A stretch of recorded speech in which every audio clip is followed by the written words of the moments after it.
Brilliance Audio presents the unabridged recording of Cherry Bomb by J.A. Konrath, performed by Susie Breck and Dick Hill. Cherry Bomb.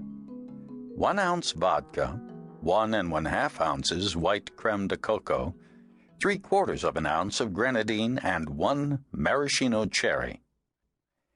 Shake vodka, creme de coco, and grenadine with ice. Pour into a rocks glass. Garnish with cherry. This book is dedicated to my wife, my one true love, and my very best friend.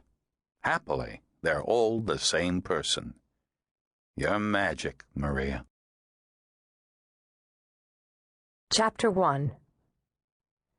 At my fiancé's funeral, I got a phone call from the woman who killed him.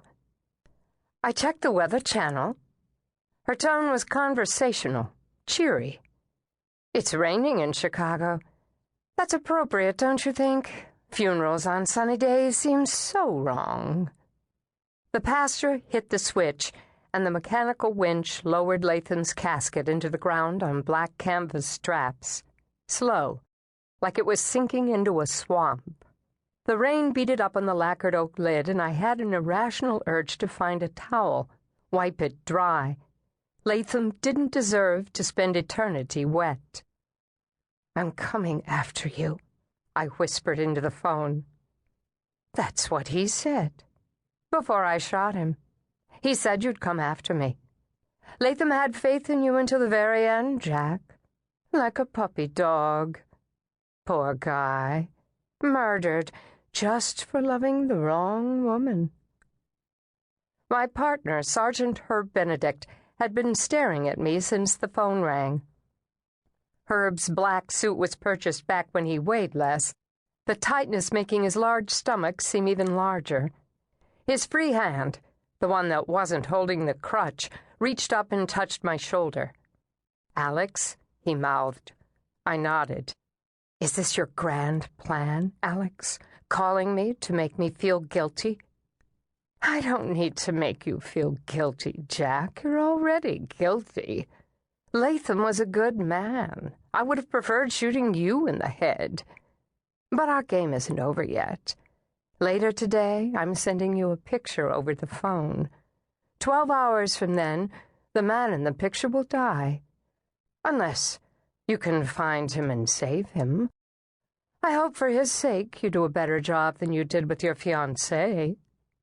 I gripped the cell phone so hard my hand was shaking. Latham's casket dropped below ground level, and the tears on my face mingled with the rain. I managed to keep my voice even. "And what if I don't want to play your game? The man I'm going to kill has a wife and kids, leading the kind of life that you might have led, if you weren't burying your future. If you don't make an effort to save him, the next picture I send you will be of a playground filled with children.